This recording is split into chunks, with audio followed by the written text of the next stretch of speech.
Hey friend, welcome to Grounded, the Vestibular podcast. I'm Dr. Madison Oak, aka the Vertigo Doctor. I am the vestibular physical therapist who is here to help you with all things dizziness, imbalance, and vertigo. In this podcast, we explore the fascinating world of vestibular disorders. Come with me as we dive headfirst into a journey to discover the mysteries of the brain, the inner ear, and the balance mechanisms that keep us grounded. Whether you've been managing dizziness for one day or 25 years, we're going to get real about what it takes to manage dizziness, handle the anxiety cycle, and thrive, not just survive, with your vestibular disorder. First, I want to remind you that this is never medical advice. Remember, this podcast is for informational purposes only and may not be the best fit for you and your personal situation. It shall not be construed as medical advice. The information and education provided here is not intended or implied to supplement or replace professional medical treatment, advice, and or diagnosis. Always check with your own physician, medical professionals, and healthcare team before trying or implementing any information found here. Hello, and welcome back to Grounded. My name is Dr. Madison Oak, and today we are talking all about acute migraine treatment. That being said, I first want to start with a win, as always. This week's win of the week is by Diana. This one's really quick, but I absolutely love it. She says, I made it back to work after being on leave of absence for 6 weeks, back full time, taking each day as it comes. And then I have an update since she posted this, and she's been back for not 1, but 3 weeks, which I am literally obsessed with and so excited / thrilled about. So congratulations to you. Getting back to work is not a joke, and bringing your toolkit is so needed, and also raising your threshold. So there are a lot of steps that come with this. It's not just like, I'm going to go sit back in that chair, right? I think we all probably know that. There are a lot of things that you do need to think about and do when you return to work. So congrats, Diana. I'm really excited, and I can't wait to see kind of all the things you do next. All right, let's get into the episode. Today, we are talking again about acute medication / treatment for migraine. I get a lot of questions asking, do I need to go on medication for migraine or vestibular migraine treatment? And I think when people are asking this, they're asking me usually about like SSRIs, SNRIs, TCAs, preventative medications rather than acute medications. Remember, there are 3 classifications. We're not going to go deep into them, but preventative, acute, and rescue. Preventative you take daily, acute you take for aborting an attack. It is important because medication underuse headache is also a thing. And then there are rescue medications for when those 2 things like don't work, they break through, and then you're like, I need something to save how I'm feeling right now. That is what a rescue medication is for. Now, not only do we have to consider acute medication, but we also have to consider your entire toolkit when it comes to having migraine attacks and vestibular migraine attacks.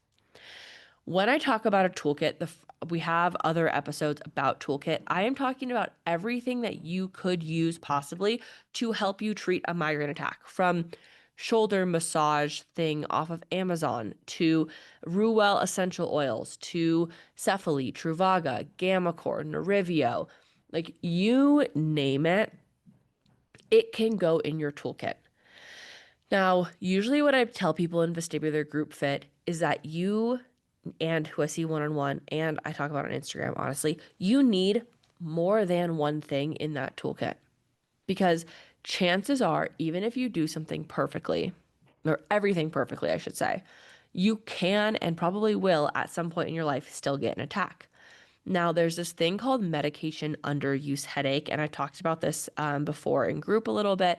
We have some like how-tos about it that are coming out soon, but ultimately, medication underuse headache is similar to medication overuse headache. It's when you're not taking enough medications or using things that help enough to treat your actual attacks. I was talking about this with a client earlier this week who was like, I'm so against medication, but also I've taken like a lot of classes and programs all about like dizziness, and people have told me that like I did this to myself and I just need to like try harder and think my way out of it. You cannot simply think your way out of migraine. You can't sit there and hope and be like, I want my brain to fix itself. That is not how our brains work. When we do not appropriately treat migraine attacks, migraine, the disorder gets worse because your brain ends up going through more and more central sensitization at the end of the day. We obviously do not want this. We obviously want our brain to be less sensitive to triggers and things. And so, therefore, appropriately treating your brain and your attacks to helpfully bring it back down to baseline is essential. So, typically, the first thing that you are prescribed when it comes to a prescription is going to be a triptan. Sumatriptan, rizatriptan, naratriptan, all those things. Again, I am not a medical doctor. I am not ever prescribing these things. These are just the things that I see prescribed, honestly, to my patients and clients.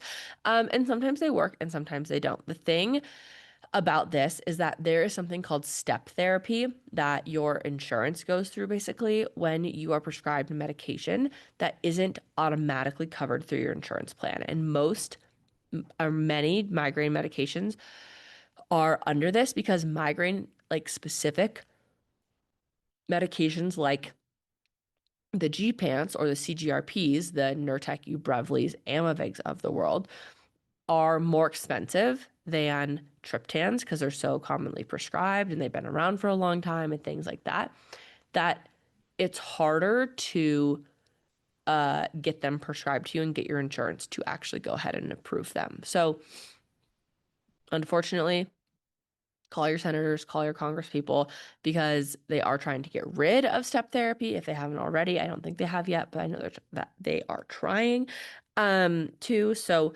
there are just things like hoops you basically have to jump through. So triptans, if they don't work for you, it doesn't mean the next thing isn't going to work for you. And I also want you to know that just because sumatriptan doesn't work doesn't mean rizatriptan isn't going to work. Remember, we're just talking about acute medications that treat attacks.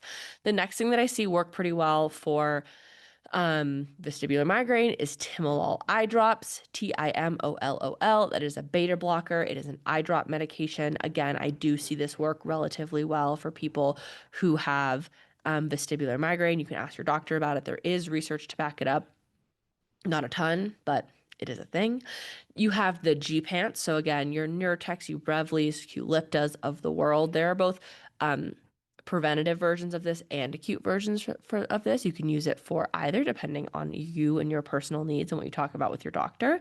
They're the Ditans. I don't see these prescribed as much, but they are indeed prescribed. And then there's your neuromodulation devices. These are kind of like our big classes. And we go more into this in group, obviously. We talk like I wouldn't say specifically, I can't tell you what to take. That's not my job, but I can kind of troubleshoot this more with you in group. So if you have more questions, that is where to find me.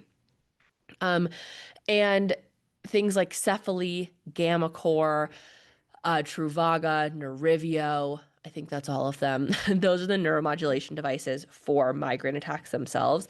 They can also be used as migraine abortives, which is really cool. So definitely give those a shot.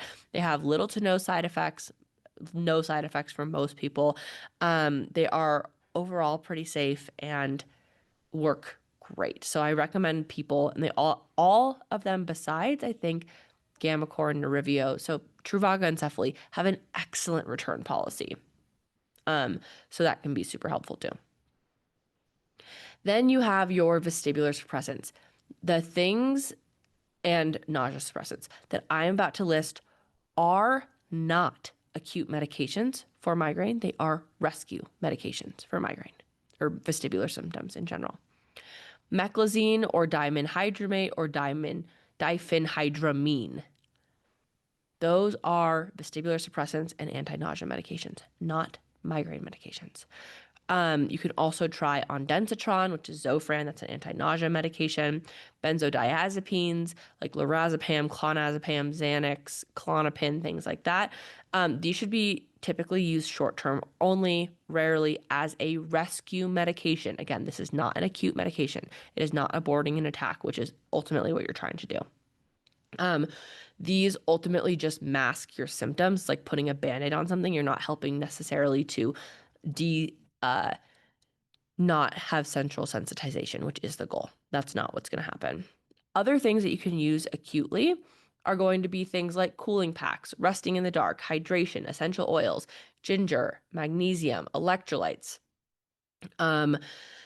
Avalux glasses, code VertigoDoc for a discount on those. They're great. Loops. I have an Amazon storefront. Maybe I can link it below. All of these things are really helpful acute strategies, and I urge people to use as many as they can. I have way longer lists of things in Vestibular Group Fit. There's a whole course on toolkit building, acute management, all of the things, and then medication overuse and underuse headache, both of which you need to be careful about. So if you have questions about this, please let me know. But honestly, I can't answer most questions unless you are a member of group. If you would like to be a member of group, there is going to be a sale at the very end of this month. I'm just going to tell you right now, honestly, June 28th and 29th, if you want to join group. I will tell you the discount code later, but be prepared for that. Or you can join today and use the code GROUNDED for 15% off your first subscription cycle. So if you have questions about that, honestly, that's where best to find me. I love you, and I will see you on the next episode of Grounded.